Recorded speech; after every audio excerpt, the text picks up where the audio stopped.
Let us continue breathing. Piano.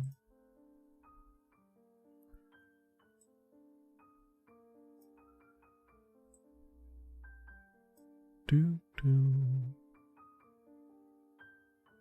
Something in the background there.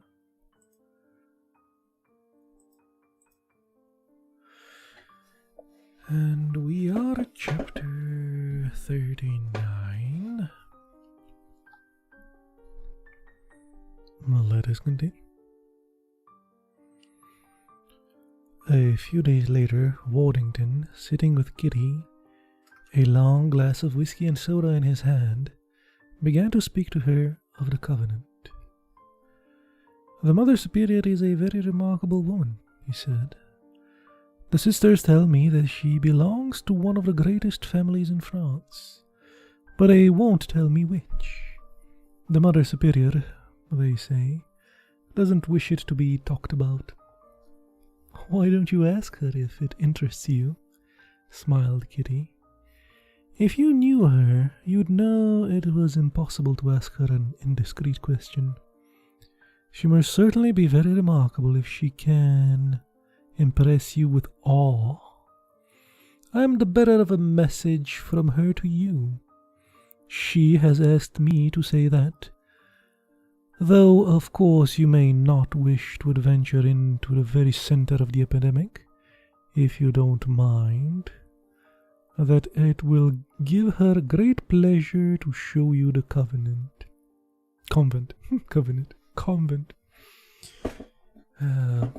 It's very kind of her. I shouldn't have thought she was aware of my existence. I've spoken about you.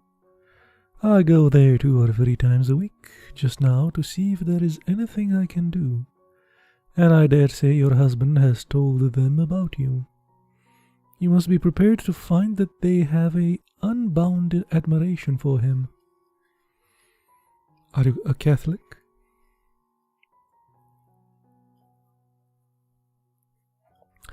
His malicious eyes twinkled, and his funny face was puckered with laughter. "Why are you grinning at me? Can any good come out of the..." of Galilee? No, I am not a Catholic. I describe myself as a member of the Church of England, which I suppose is an inoffensive way of saying that you don't believe in anything very much. When the Mother Superior came here 3 years ago, she brought 7 nuns with her, and of those, but 3 are dead. You see, at the best of times, Mai Tai Fu is not a health resort. They live in the very middle of the city, in the poorest district. They work very hard, and they never have a holiday. But are there only 3 and the Mother Superior now? Oh no, more have taken their places. There are 6 of them now. When one of them died of cholera at the beginning of the epidemic, 2 others came up from Canton. Kitty shivered a little. Are you cold? No, it was only someone walking over my grave. When they leave France, they leave it forever.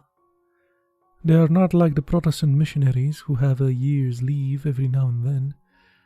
I always think that must be the hardest thing of all. We English have no very strong attachment to the soil. We can make ourselves at home in any part of the world. But the French, I think, have an attachment to their country which is almost a physical bond. They are never really at ease when they are out of it. It always seemed to me very unmoving when these women should make just that sacrifice. I suppose if I were a Catholic, it would seem very natural to me. Kitty looked at him coolly. She could not quite understand the emotion which the little man spoke, and she asked herself whether it was a pose. He had drunk a good deal of whiskey, and perhaps he was not quite sober. "Come and see yourself," he said, with this bantering smile, quickly reading her thoughts. "It's not nearly so risky as eating a tomato. If you're not frightened, there's no reason why I shouldn't be. I think to amuse you.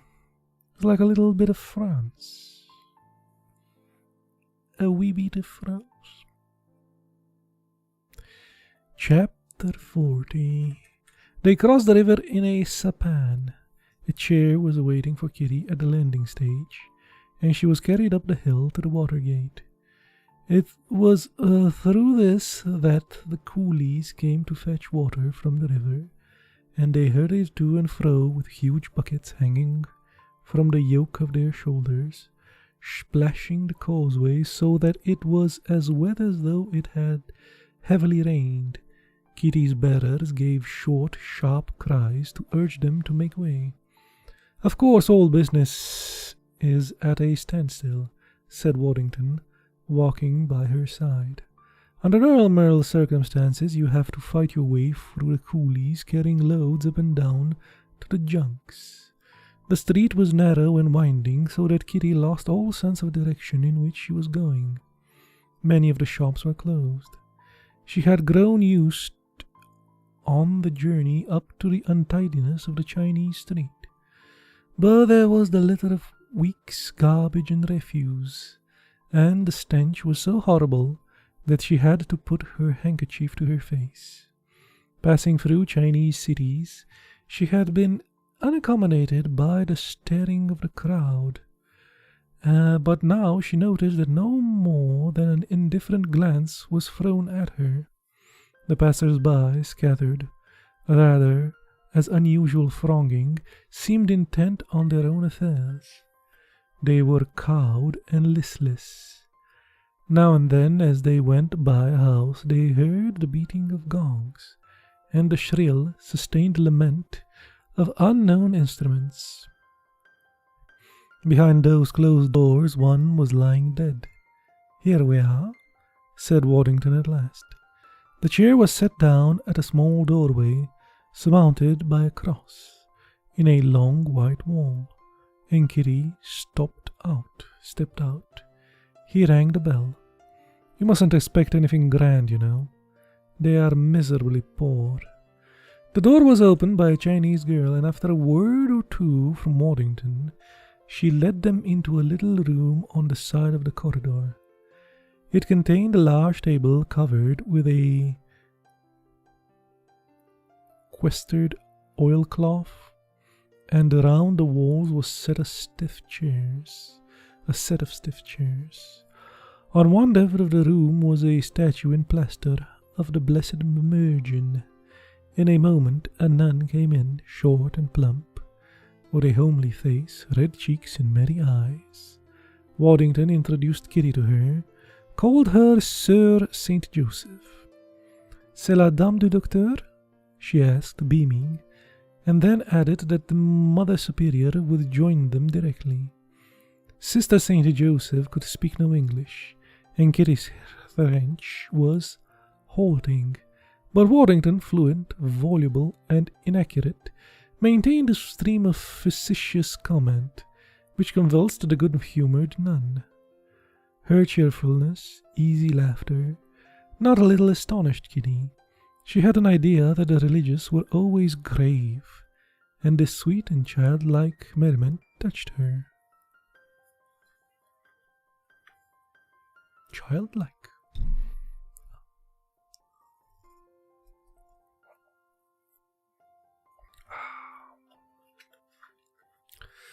The door opened. To Kitty's fancy, not quite naturally, but as though it swung back on itself on its hinges, and the Mother Superior entered the little room. She stood for an instant on the threshold, and gave a smile hovered upon her lips as she looked at the laughing sister and Waddington's plucked clownish face. Then she came forward and held out her hand to Kitty. "Miss Fane?" She spoke in English with a good deal of accent, but with a correct pronunciation. Well, nobody can blame you for that. And she gave the shadow of a bow. It was a great pleasure to me to make the acquaintance of the wife of our good and brave doctor.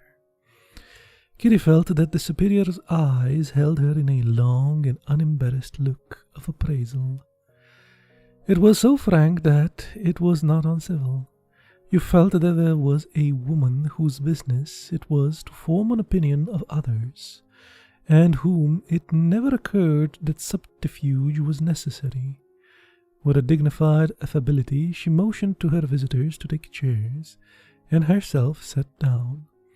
Sister Saint Joseph, smiling, still but silent, stood at the side but a little behind the Superior. "I know your English like tea," said Mother Superior, "and I have ordered some.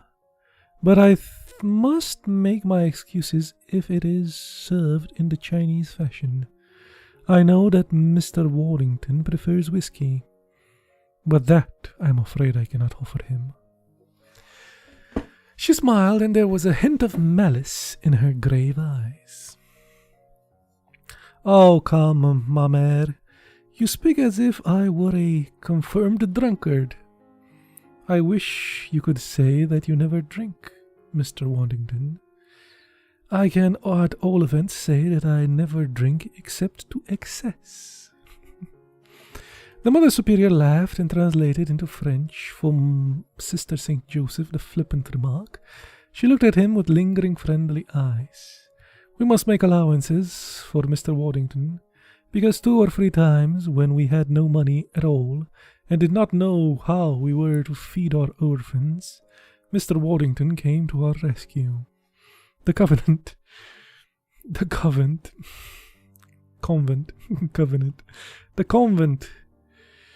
who had opened the doors for them now came with a tray, of which were Chinese cups, a teapot, and a little plate of French cakes called madeleines.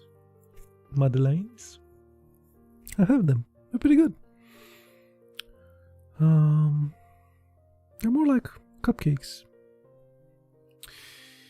"You must eat the madeleines," said the Mother Superior, "because Sister Saint Joseph made them for you herself this morning." They talked of the commonplace things. The Mother Superior asked Kitty how long she had been in China, and if the journey from Qingyan had greatly tired her. She asked her if she had been in France, and if she did not find the climate of Qingyan trying. It was a conversation, trivial but friendly, which gained a particular savour from the circumstances. The parlour was very quiet, so that you could hardly believe that you were in the midst of a populous city. Peace dwelt there, and yet all around about the epidemic was raging, and the people, terrified and restless, were kept in check by the strong will of a soldier, who was more than a half-brigand. Within the convent's wall, the infirmary was crowded with sick and dying soldiers, and of the orphans in the nuns' charge, a quarter were dead. Yeah, so were they still in charge of the dead kids? Don't know, man. Not good. Maybe bury them and stuff.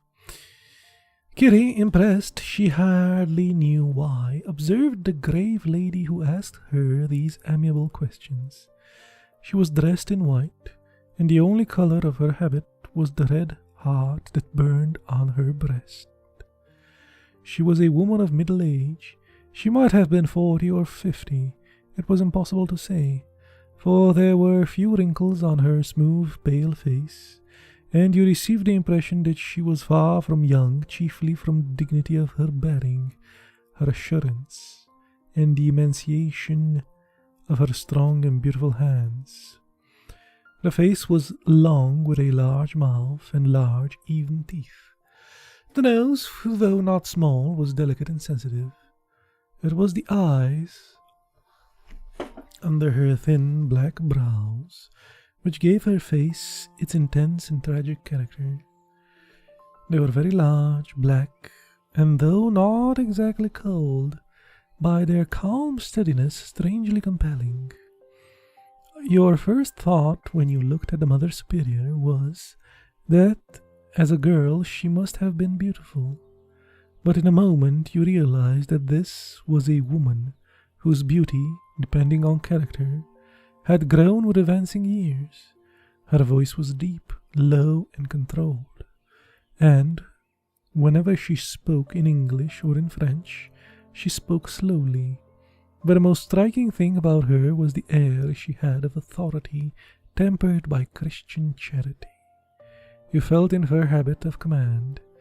To be obeyed was natural to her, but she accepted obedience with humility. You could not fail to see that she was deeply conscientious of the authority of the Church, which upheld her. But Kitty had a surmise. Notwithstanding her austere demeanour, she had for human frailty a human tolerance, and it was impossible to look at her grave smile when she listened to Waddington, unabashed, talking nonsense, without being sure that she had a lovely sense of the ridiculous. But there was some other quality in her which Kitty vaguely felt, but could not put a name to. It was something notwithstanding the Mother Superior's cordiality, and the exquisite manners which made Kitty feel like an awkward schoolgirl, held her at a distance.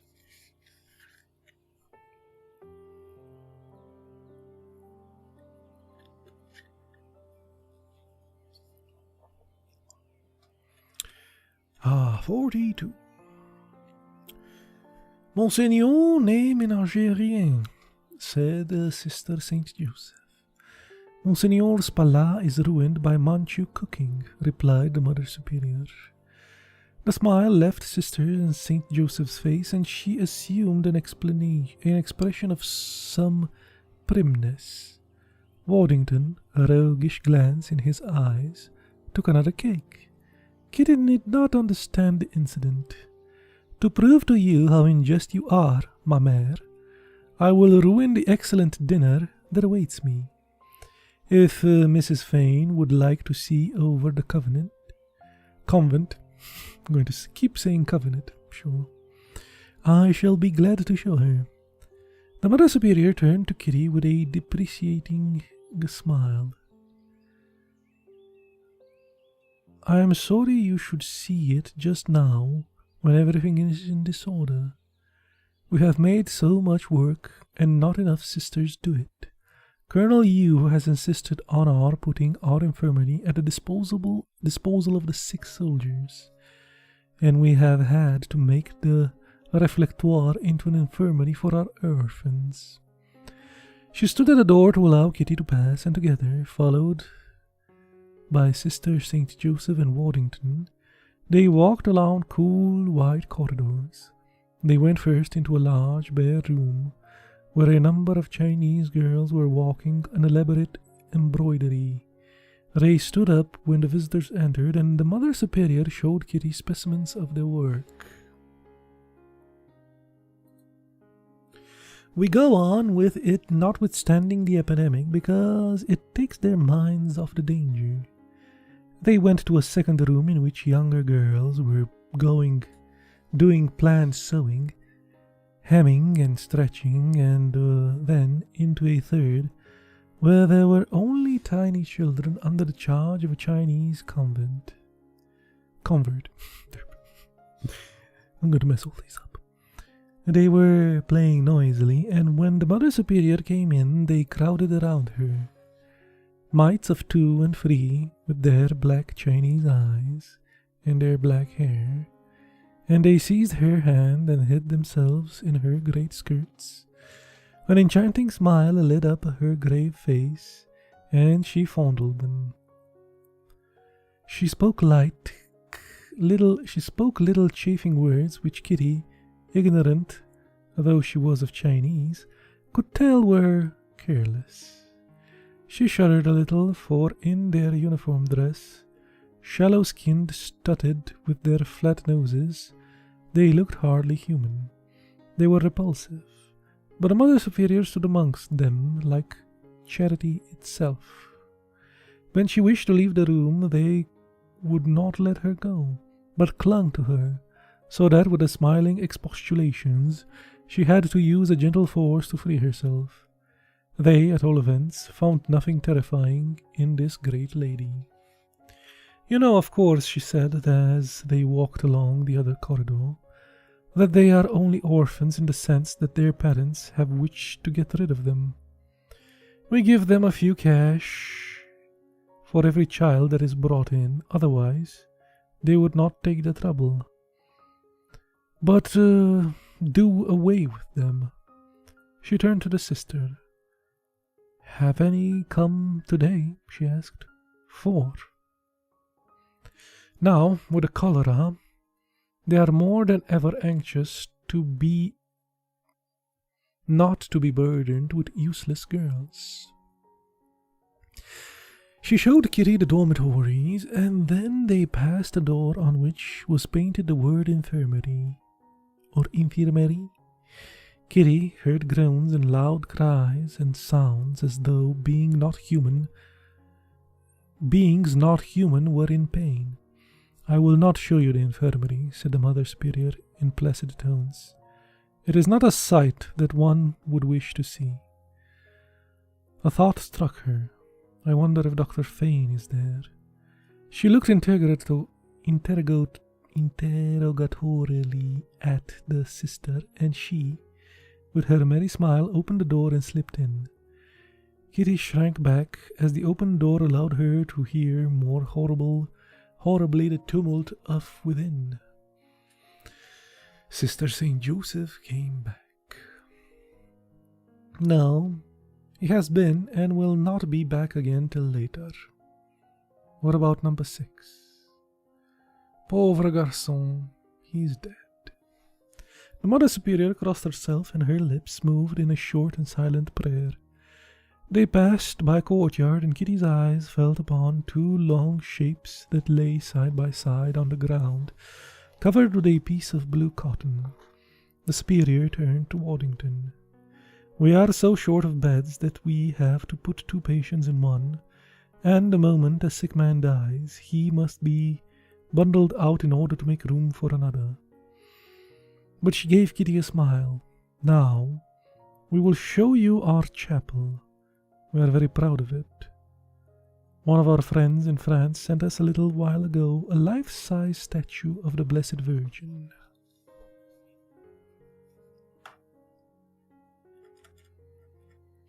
"43. The chapel was no more than a long, low room with whitewashed walls and a row of deal bleak benches, and at the end was the altar on which stood the image. It was in plaster of Paris, painted in crude colors. It was very bright and new and garish. Behind it was a picture in oils of the crucifixions, with the two Marys at the foot of the cross in extravagant attitudes of grief. The drawing was bad, and the dark pigments were put on with an eye that knew nothing of the beauty of colour. Around the wall there was the Stations of the Cross painted by the same unfortunate hand. The chapel was hideous and vulgar. The two nuns, on entering, kneeled down to say a prayer, and then, rising, the Mother Superior began once more to chat with Kitty. Everything that can be broken is broken when it comes here, but the statue presented to us by our benefactor came from Paris without so much as the smallest chip. There is no doubt that that was a miracle." Waddington's malicious eyes gleamed, but he held his tongue. The altarpiece and the Stations of the Cross were painted by one of the sisters, Sœur Saint Anselme. The Mother Superior crossed herself. She was a real artist. Unfortunately, she fell victim to the epidemic. Do you not think they are very beautiful?" Kitty flattered an affirmative. On the altar were branches of paper, flowers, and candlesticks were distractingly ornate. "We have the privilege of keeping here the Blessed Sacrament." "Yes," said Kitty, not understanding. "It has been a great comfort to us during this time of terrible trouble." They left the chapel and retraced their steps to the parlour, in which they had first sat. "Would you like to see the babies that come in this morning before you go?" "Very much," said Kitty. The Mother Superior led them into a tiny room on the other side of the passage. On a table under a cloth there was a singular wiggling. The sister drew back the cloth and displayed 4 tiny naked infants. They were very red, and they made funny restless movements with their arms and legs. Their quaint little Chinese faces were screwed up into strange grimaces. They looked hardly human. Queer animals of an unknown species, and yet there was something singularly moving in the sight. The Mother Superior looked at them with an amused smile. "They seem very lively. Sometimes they are brought in only to die. Of course we baptize them the moment they come." "Long live Jesus." Or whatever. "To Jesus with them! The lady's husband will be pleased with them," said Sister Saint Joseph. "I think he could play by the hour with the babies. When they cry, he has only to take them up, and he makes them comfortable in the crook of his arm, so that they laugh with delight." When Kitty and Waddington found themselves at the door, Kitty gravely thanked the Mother Superior for the trouble she had taken. The nun bowed with a condescension that was at once dignified and affable. "It has been a great pleasure. You do not know how kind and helpful your husband has been to us." "Yes, we are still watching. It's okay. Bob. Lake Travis. If anybody's interested.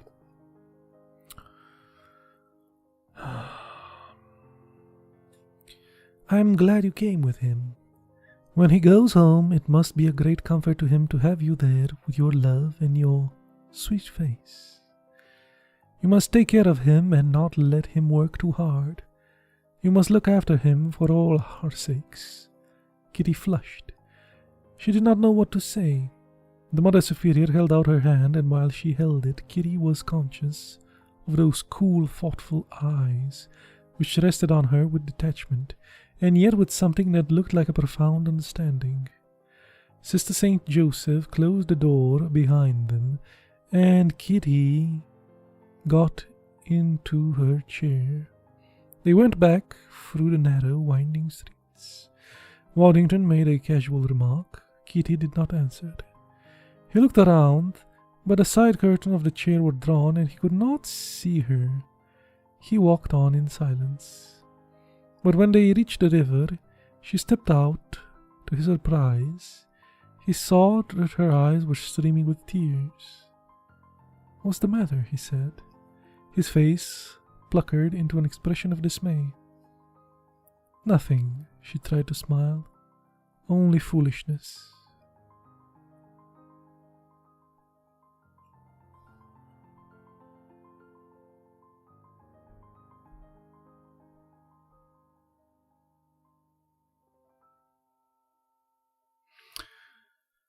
Chapter 44.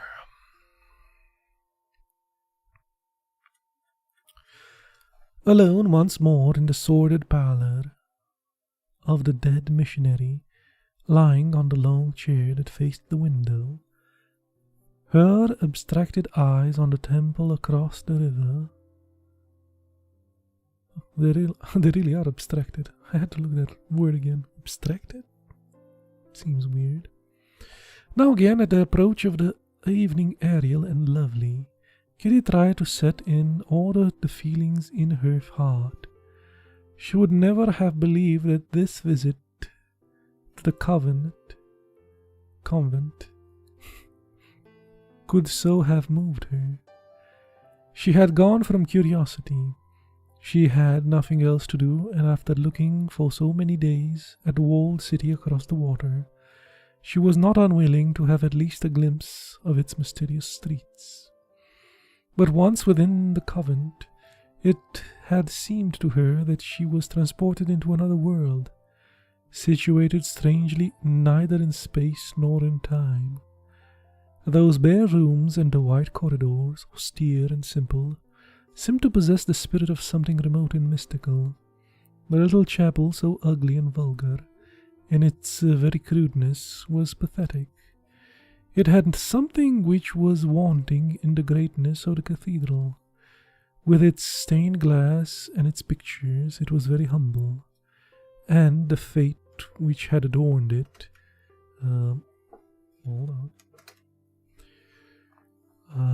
the affection which cherished it, had endued in it a delicate beauty of the soul.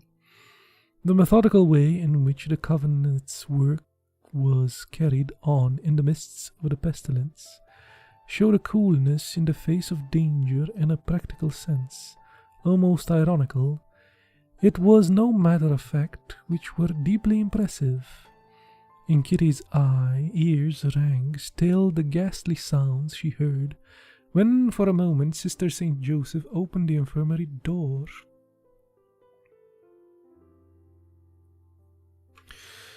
It was unexpected the way they had spoken of water, first the sister and then the Mother Superior herself, and the tone of her voice had been very gentle when she praised him. Oddly enough, it gave her a little thrill of pride to know that they thought so well of him. Waddington also had told something of that Walter was doing, but it was not only his competence that the nuns praised. In Chingyen she had known that he was thought clever. They spoke of his thoughtfulness and his tenderness. Of course he could be very tender. He was at his best when you were ill. He was too intelligent to exasperate, and his touch was pleasant, cool, and soothing. By some magic he seemed to be able, by his mere presence, to relieve your suffering. She knew that she would never see again in his eyes the look of affection which she once been so used to that she found it merely exasperating. She knew now how immense was his capacity for loving. In some odd way he was pouring in out of these wretched sick, who had only him to look to. She did not feel jealousy, but a sense of emptiness. It was as though a support that she had grown so accustomed to as not to realize its presence were suddenly withdrawn from her, so that she swayed with this way and that like a thing that was top-heavy. She had only contempt for herself because once she had felt contempt for Walter. He must have known how she regarded him, and he had accepted her estimate without bitterness. She was a fool, and he knew it, and because he loved her, it made no difference to him. She did not hate him now, nor feel resentment of him, but fear rather, and perplexity. She could not but admit that he had remarkable qualities. Sometimes she thought that there was even in him a strange and unattractive greatness. It was curious that she could not love him, but still loved a man whose worthlessness was now clear to her. After thinking and thinking, all thoughts of those long days rated accurately Charles Townsend's value. He was a common fellow, and his qualities were second-rate. If she could only tear from her heart the love that she still lingered there, she tried not to think of him. Waddington, too, though thought highly of Walter, she alone had been blind to his merit. Why? Because he loved her, and she did not love him. What was it in the human heart that made you despise a man because he loved you? But Waddington had confessed that he did not like Walter. Men didn't. It was easy to see that those two nuns had for him a feeling which was very like affection. He was different with women. Notwithstanding his shyness, you felt in him an exquisite kindness.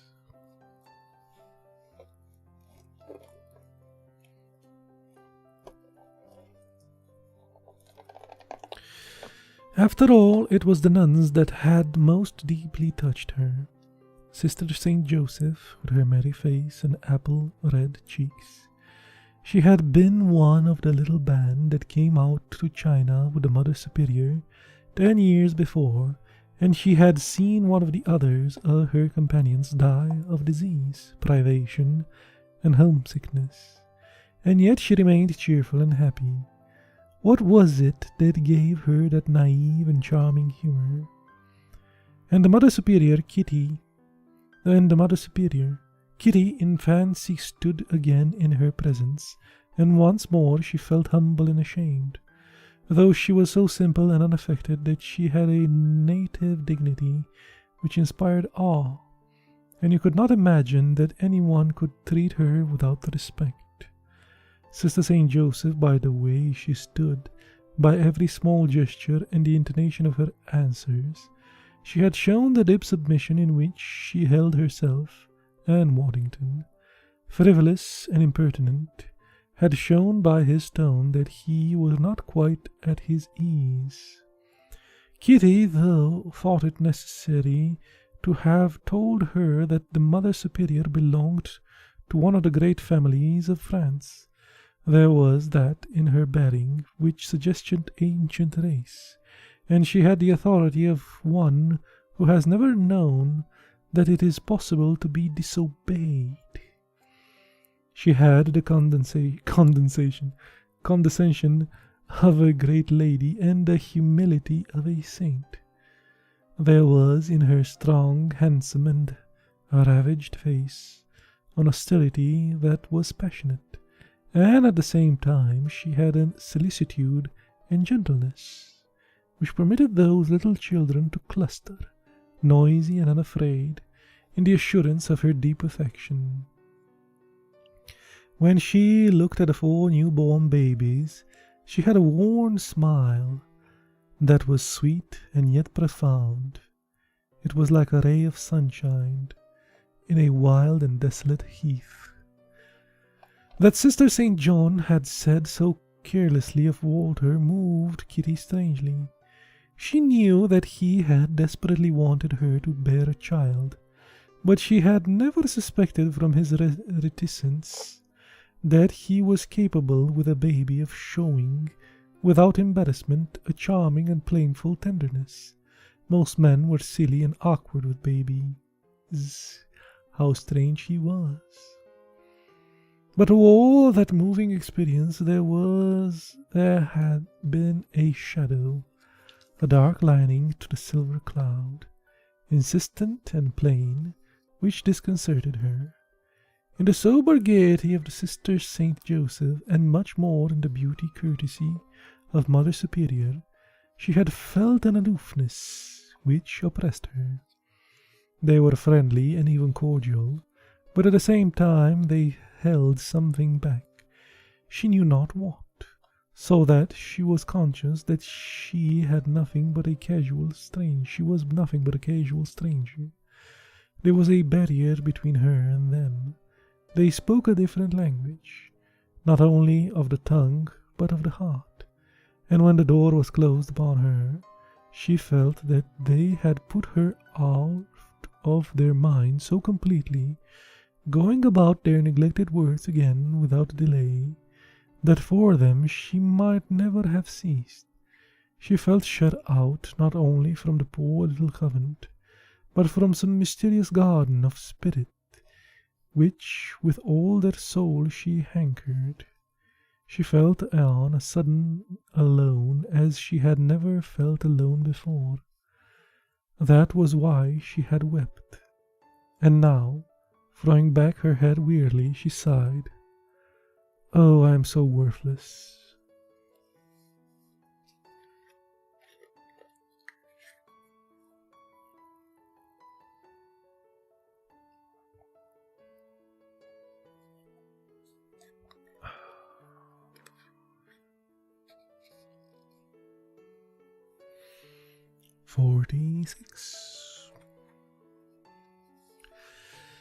That evening Walter came back to the bungalow a little earlier than usual.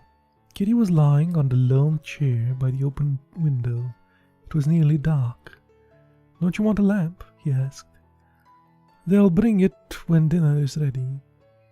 He talked to her always quite casually, of trifling things, as though they were friendly acquaintances, and there was never anything in his manner to suggest that he harbored a malice in his heart. He never met her eyes, and he never smiled. He was scrupulously polite. "Walter, what do you propose we should do if we get through the epidemic?" she asked. He waited for a moment before answering. She could not see his face. "I haven't thought." In the old days, she said carelessly, whether it came into her head.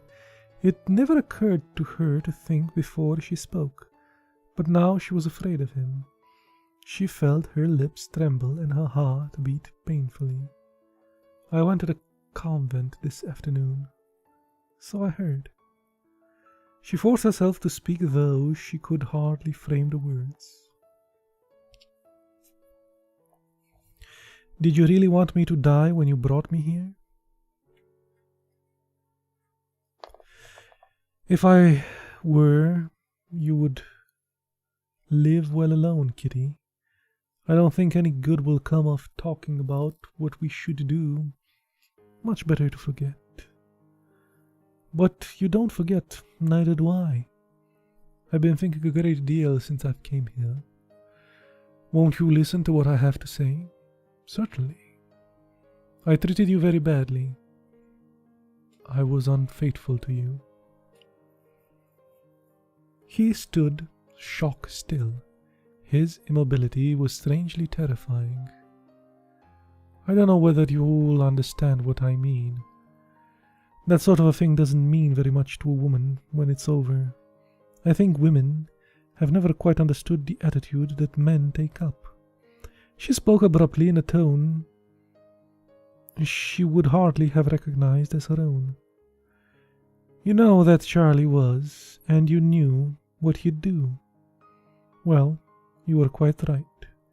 He's a worthless creature. I suppose I shouldn't have been taken in by him if I hadn't been as worthless as he. I don't ask you to forgive me. I don't ask you to love me as you used to love me. But couldn't we be friends, with all these people dying in the thousands around us, and with those nuns in the convent?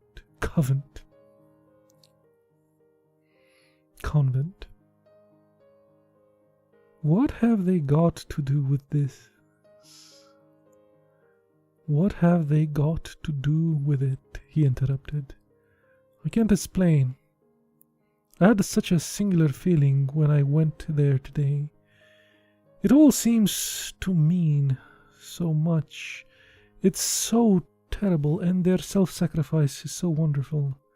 I can't help feeling it's absurd and disproportionate, if you understand what I mean.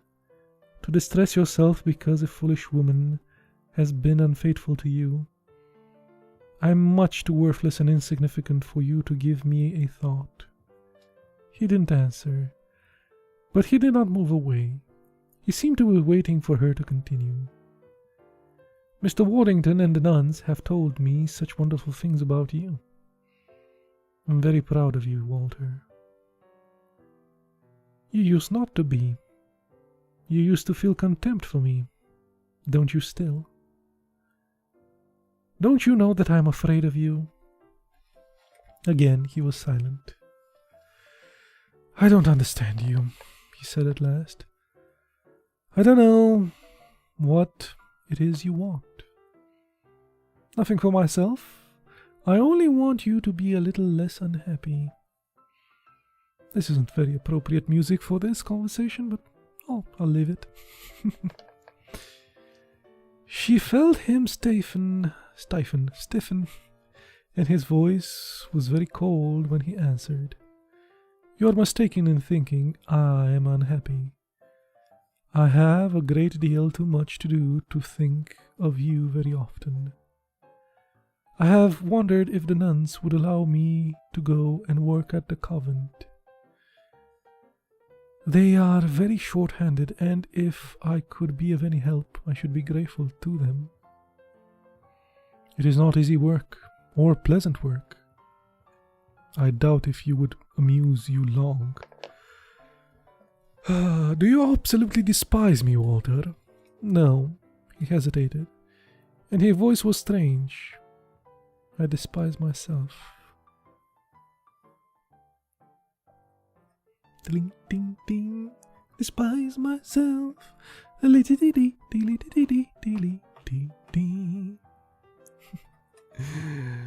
It was after dinner. As usual, Walter sat by the lamp and read.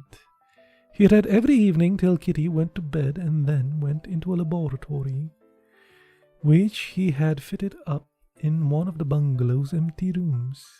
Here he worked late into the night. He slept little. He was occupied with she knew not what experiments. He told her nothing of his work, not even in the old days when he had been reticent on this. He was not by nature expansive.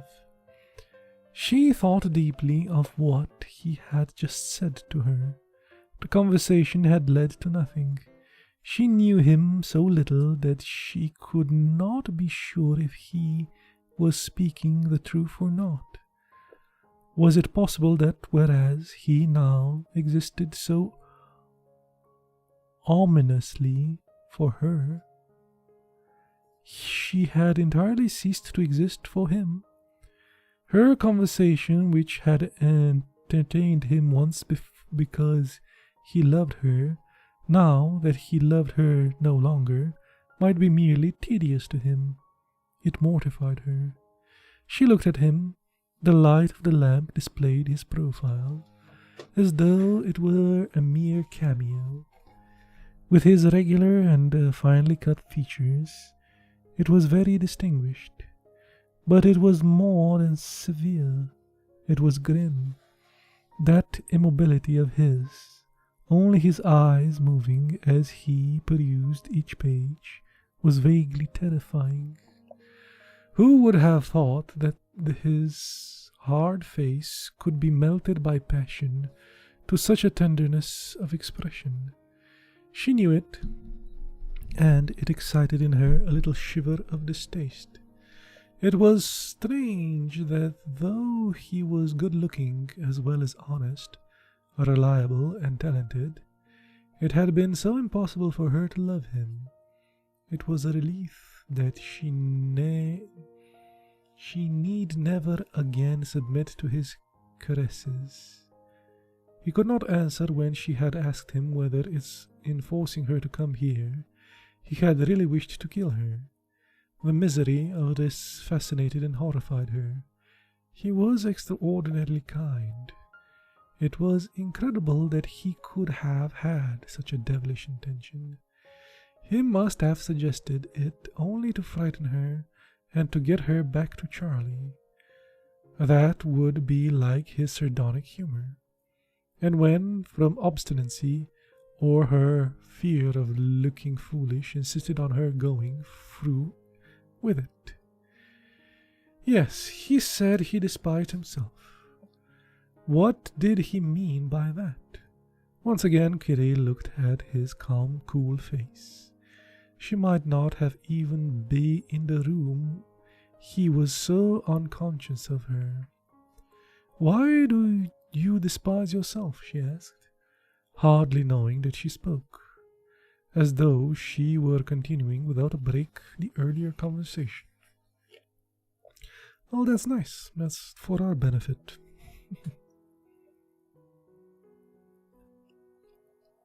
"I approve." She put down his book and observed her reflectively. She seemed to gather his thoughts from a remote distance. "Because I love you." She flushed and looked away. When I said this, I thought she flushed to the toilet. Now that's a scene. She flushed and looked away. She could not bear his cold, steady and appraising gaze. She understood that what he meant. It was a little while before she answered. "I think you do me an injustice," she said. "It is not fair to blame me because I was silly and frivolous and vulgar. I was brought up like that. All the girls I know are like that. It's like reproaching someone who has no ear for music because he's bored at a symphony concert. It is fair to blame me because you ascribed to me qualities that I haven't got. I never tried to deceive you by pretending I was anything I wasn't. I was just pretty and gay. You didn't ask for a pearl necklace or a saber coat or a booth in the fair.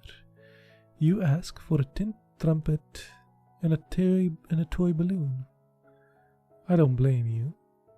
His voice was weary. She was beginning to feel a little trifle impatient with him.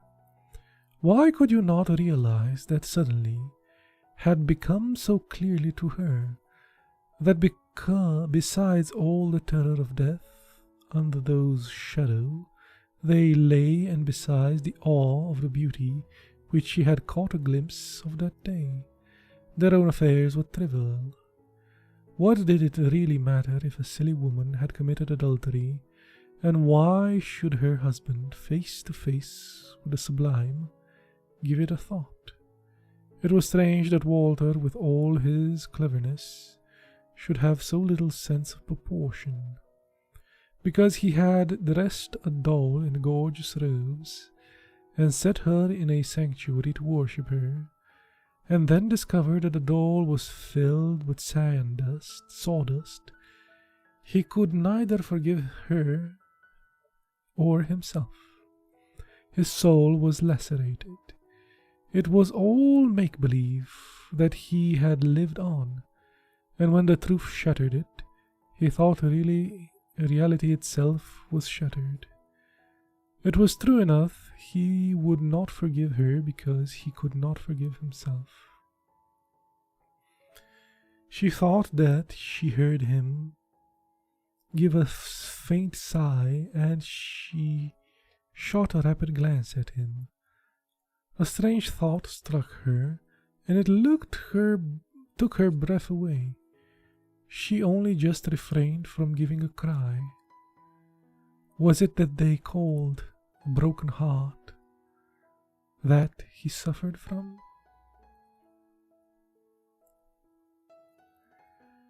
Most likely he suffered from a broken heart.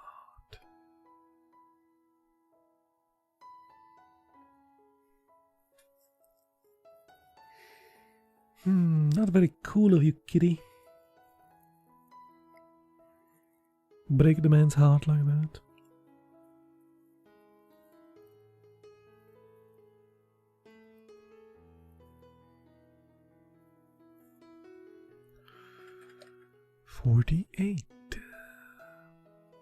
All the next day Kitty thought of the convent, and the morning after, early, soon after Walter had gone, taking the amah with her to get chairs, she crossed the river. It was barely day, and the Chinese crowding the ferry boat, some in the blue cotton of the peasant, others in black robes of respectability, had a strange look of the dead being borne over the water to the land of the shadow. And when they stepped ashore, they stood for a little on the landing place, uncertainly, as though they did not quite know where to go, before, desultorily, in twos or threes, they wandered up the hill. Desultorily.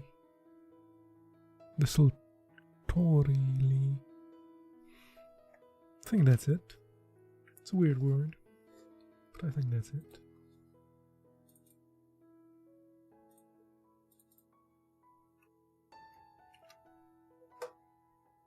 See if we can hear it.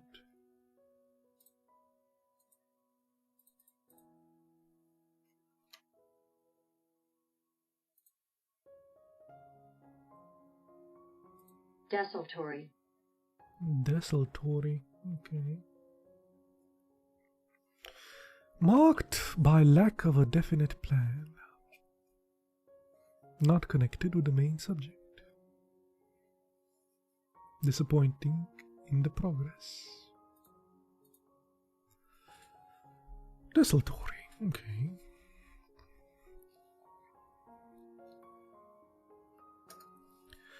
At that hour, the streets of the city were very empty.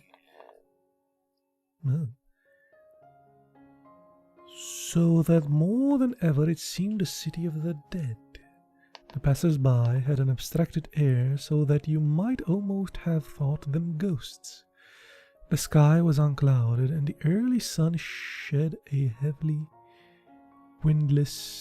mindless on the scene. It was difficult to imagine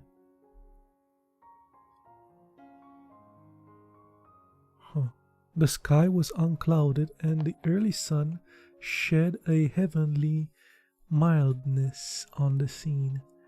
It was difficult to imagine on that blithe, fresh and smiling morn that the city lay gasping like a man whose life is being throttled out of him by a maniac's hands. Maniac. In the dark clutch of the pestilence.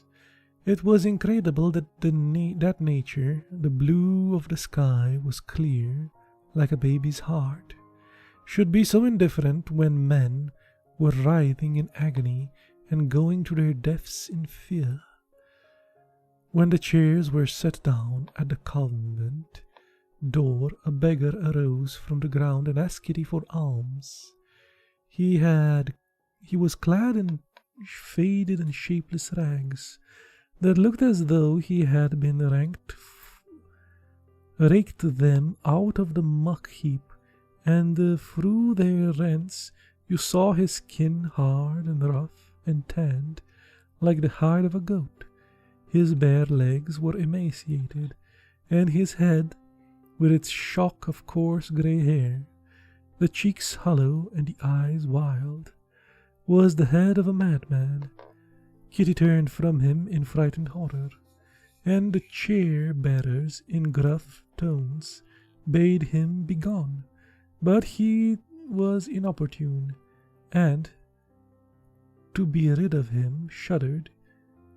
Kitty gave him a few cash. A few cash. Doesn't seem very accurate. A few cash. Oh well. The door was open, and Yamach explained that Kitty wished to see the Mother Superior. She was taken once more to the stiff parlour, in which it seemed a window had never been opened, and here she sat so long that she began to think her message had not been delivered. At last the Mother Superior came in. "I must ask you to excuse me for keeping you waiting," she said. "I did not expect you, and I was occupied. Forgive me for troubling you. I am afraid I have come at an inconvenient moment." The Mother Superior gave her a smile, austere but sweet, and begged her to sit down. But Kitty saw that her eyes were swollen. She had been weeping. Kitty was startled, for she had received from the Mother Superior the impression that she was a woman who earthly troubles could not greatly move. "I'm afraid something has happened," she faltered. "Would you like me to go away? I can come back another time." "No, no. Tell me what I can do for you. It is only one of our sisters died last night." Her voice lost its even tone, and her eyes filled with tears. "It was wicked of me to grieve, for I know that her good and simple soul has flown straight to heaven. She was a saint. It is difficult always to control one's weakness. I'm afraid I am not always very reasonable." "I'm so sorry, so dreadfully sorry," said Kitty. Her ready sympathy brought a sob into her voice. "She was one of the sisters who came out from France with me 10 years ago. There are only 3 of us left now. I remember we stood in a little group at the end of the boat. What do you call it? The bow?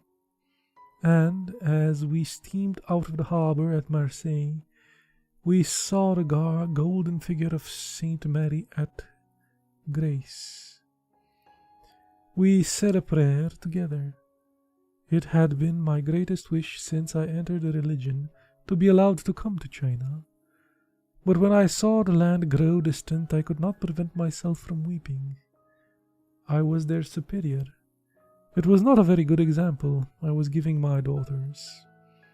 But then Sister St. Francis Xavier, that is the name of the sister who died last night, took my hand and told me not to grieve, for whether we were, she said, there was France and there was God."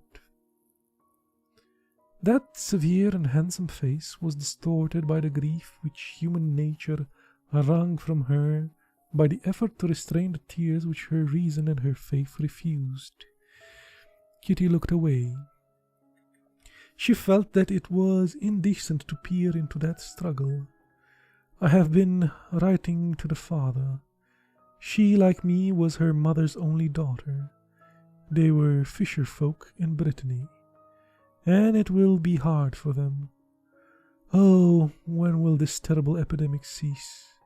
2 of our girls have been attacked this morning, and nothing but a miracle can save them. These Chinese have no resistance. The loss of Sister St. Francis is very severe. There is so much to do now, and fewer than ever to do it. We have sisters at another house in China who are eager to come, all our order, I think, would give anything in the world, only they have nothing to come here. but it is almost certain death, and so long as we can manage with the sisters we have, I am unwilling that others should be sacrificed. Yikes. Ah, that encourages me, ma mère, said Kitty. I've been feeling that I have come at a very unfortunate moment. You said the other day that there was more work that the sisters could do. I am wondering if you would allow me to come and help them. I do not mind that I do if I can be useful. I should be thankful if you just set me to scrub the floors. Mother Superior gave an amused smile, and Kitty was astonished to the mobile temperament which could be so easily passed from mood to mood. There is no need to scrub the floors. That is done after a fashion by the orphans. She paused and looked kindly at Kitty. My dear child, do you not think that you have done enough in coming with your husband here? That is more than many wives would have the courage to do. And for the rest, how can you be better occupied than giving him peace and comfort when he comes home to you after a day's work? Believe me, he needs then all your love and all your consideration. Kitty could not easily meet the eyes which rested on her with a detached scrutiny and with an ironical kindliness. I have nothing whatsoever to do from morning till night, said Kitty. I feel there is so much to be done, and I cannot bear to think that I am idle. I don't want to make a nuisance of myself, and I know that I have no claim either to your kindness or your time. But I mean what I mean. I say that, and it would be a charity that you were doing me if you could let me be some help to you. You don't look very strong. When you did us the pleasure of coming to see us the day before yesterday, it seemed to me that you were very pale. Sister St. Joseph thought that perhaps you were going to have a baby. No, no, cried Kitty, flushing to the roots of her hairs. The Mother Superior gave a little silvery laugh. It is nothing to be ashamed of, my dear child, nor is there anything improbable in this position. How long have you been married? I am pale because I am naturally pale, but I am very strong, and I promise you I am not afraid of work. Now the Superior was complete mistress of herself. She assumed unconsciously the air of authority which was habitual to her, and she held Kitty in an appraising scrutiny. Kitty felt uncomfortably nervous. Can you speak Chinese? I'm afraid not, answered Kitty. Ah, that's a pity. I could have put you in charge of the elder girls. It is very difficult just now, and I'm afraid they will get, out of hand. She concluded with a tentative sound. Could I not be help to the sisters in nursing? I am not at all afraid of the cholera. I could nurse the girls or the soldiers. The Mother Superior, unsmiling now, a reflective look on her face, shook her head. You do not know what a cholera is. It is a dreadful thing to see. The work in the infirmary is done by soldiers, and we need a sister only to supervise. And so far as the girls are concerned, no. No, I am sure your husband would not wish it. It is a terrible and frightening sight. I should grow used to it. No, it is out of the question. It is our business and our privilege to do such things. But there is no call for you to do so. You make me feel very useless and very helpless. It seems incredible that there should be nothing that I can do. Have you spoken to your husband of your wish? Yes. The Mother Superior looked at her as though she were delving into the secrets of her heart. But when she saw Kitty's anxious and appealing look, she gave a smile. Of course, you're a Protestant? She asked. Yes. It doesn't matter. Dr. Watson, the missionary who died, was a Protestant, and it made no difference. He was all that was most charming to us. We owe him a debt of gratitude. Now the flicker of a smile passed over Kitty's face, but she did not say anything. The Mother Superior seemed to reflect. She rose to her feet. "It is very good of you. I think I can find something for you to do. It is true that now Sister St. Francis has been taken from us. It is impossible for us to cope with the work. When will you be ready to start?" "Now." "Ah, la bonne heure. I am content to hear you say that. I promise you I will do my best. I am very grateful for you for the opportunity that you are giving me." The Mother Superior opened the parlor door, but as she was going out she hesitated. Once more she gave Kitty a long, searching and sagacious look. Then she laid her hand gently on her arm. "You know, my dear child, that one cannot find peace in work or in pleasure, in the world or in a convent, but only in one's soul." Kitty gave a little start, but the Mother Superior passed swiftly out. The Mère Supérieure read her peaceless, restless soul. And I think that's about enough for today's reading.